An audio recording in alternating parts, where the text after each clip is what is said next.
Papa Joms, mayroon akong katanungan sa'yo. Di ba nag-vlog ako Oo, kay Nanay Imelda? Nakita ko yun, nakita ko Ito mo. yun. Pero di ko na ubos na panoorin. Bakit? Anong tanong mo po kuya? Ano yung, ano masasabi mo?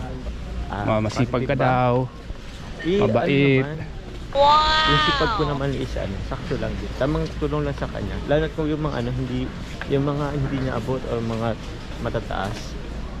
Yung mga agyo, inaagyo ko yun. Ikaw nang gumagawa nun. Opo, kung walang ano, pag wala kaming nakukuhang gagawa. Kumusta naman si Nanay Imelda sa bahay? Ano po, si Nanay Imelda. Ano po siya? Sobrang sipag. Napakabait at mapagkakatiwalaan. Sobra-sobra. Kaya yun, tumagal yun sa amin. 8 years. Tapos, nag-ano siya, nag-stop muna tapos bumalik ulit. So yun, stay in sila dun. Stay sila doon. Kasama ng kapatid ko. Ano? Tinutulungan lang. Tinutulungan. Opo. Tinutulungan din nila auntie.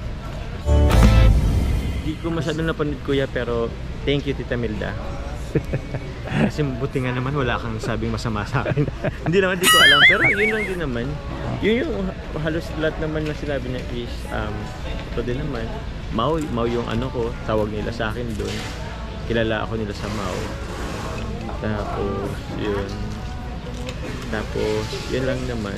Ano pa ba? Hindi ko masyadong na ano eh. Hello po tita. Di ko alam. Ano pa bang sinabi niya? Paano nga pala nagsimula yung palayo mong Mau? Saan ang galing yun? Yung Mau ano kuya? Wala. Jomar, parang lang ibinagay lang sa pangalan mo, Mau. Mau. Basta nagkaroon na lang ako ng ano, isip, Mau na yung tawag sa akin eh. So yung bata pa siguro ako, Mau na talagang ano sa akin. Yun talaga. Actually, kilala talaga ako sa amin na Mau. Opo. Pero sa school, Joms, tapos dito, Kalingap, Joms na lang din. Joms lang din. Kasi kahit kayong chili garlic oil, dati Mau yun eh. Mau chili garlic oil, pinalitan lang ng Joms kasi dun tayo nakikilala ng konti. Tapos yun. Pero yun po kuya. Ganun pala. Nagkaroon nga rin ako ng ano eh, yung parang ano ng chicken. Yung cart ng chicken. Ang pangalan mo? Ang pangalan Mau. Chiki Maui. At Chiki Maui. Oo. Cute diba? Chiki Maui. Mahilig ka sa business ano? Mahilig ka sa negosyo. Sakto lang po eh. Try lang din naman. Pero wala, gusto ko kasi magnegosyo eh. Kasi para paano ba? Sa harap ng buhay, kaya nagawa mo yung mga ganon. Pinalawak mo yung isip mo. Pagkaroon ng negosyo. Opo. Dahil ikaw yung breadwinner, ano? Panganay ka sa kanila. Hindi po ako panganay kuya, Pangalawa. Pero hindi naman po ako totally breadwinner kasi tulong-tulong din naman po kami sa bahay. Kahit ngayong mga auntie ko natulong din talaga. Sila nga po mas natulong po sa amin. Eh ako po ngayon na lang din ako nakakapag-provide kahit paano. Pero yun po. Yun, hindi man po ako totally breadwinner po. Kasi nabanggit ng mga kapatid mo baga ano, dati sila lang rin regaluhan mo tuwing birthday. Tapos ngayon, ikaw na rin regaluhan. Natouch ako dun na kuya kasi hindi ko kumbaga at least aware naman pala sila. Kasi yun nga, madalas tayong magbigay sa kanila.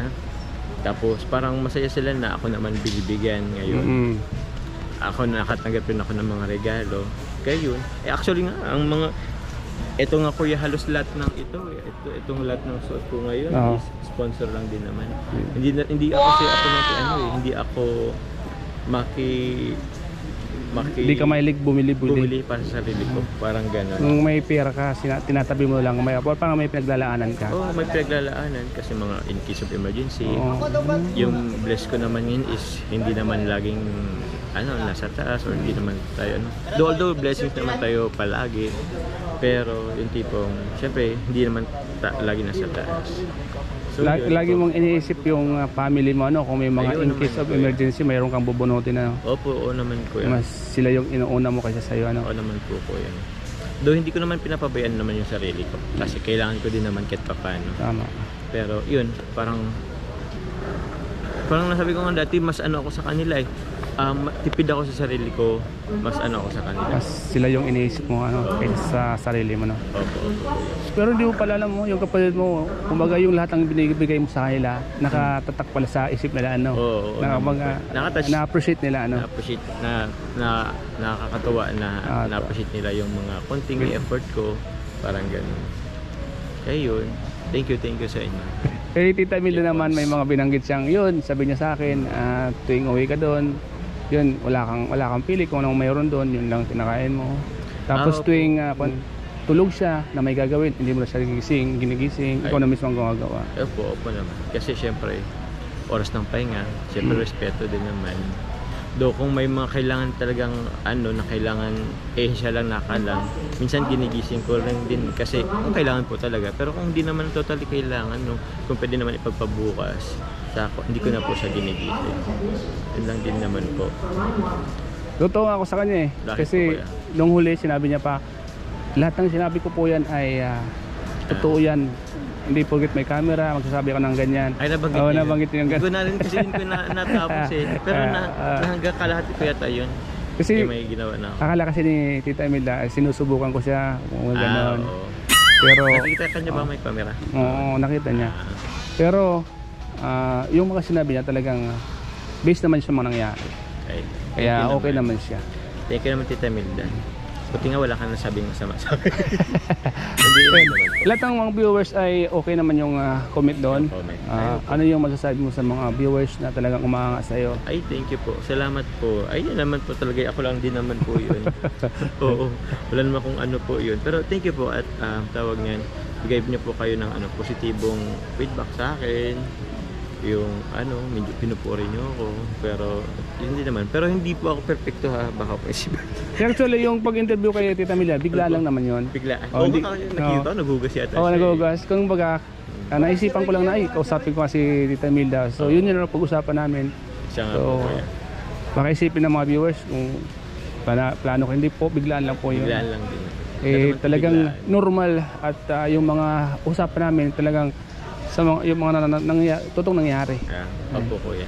Thank you kuya. Thank you Salamat kuya. Papa Kasi Jones. di ko kasi nakita yung bandang huli. Nagbigay kaya sa kanya. Pero salamat at bigyan mo siya ng Kasi ako pag may mga in-interview ako talagang binibigyan ko kasi tulad nga ng mga sinasabi nila, bilag mo tapos wala ka man lang inabot. Opo.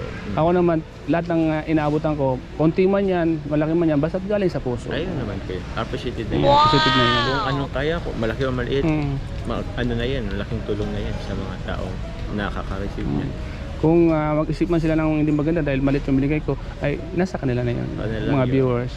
Basta tayo, makapagbigay tayo kahit paano para mapasaya natin yung naging bahagi ng vlog natin. So salamat bro Salamat kuya. Stars. Salamat. At maraming nagtatanong na kung nakabalik ka na, so andito ka na sa Andito Daet. na po ako sa Daet. So yun. So, abangan natin ang susunod. Dami pong abangan. Yun, support lang po.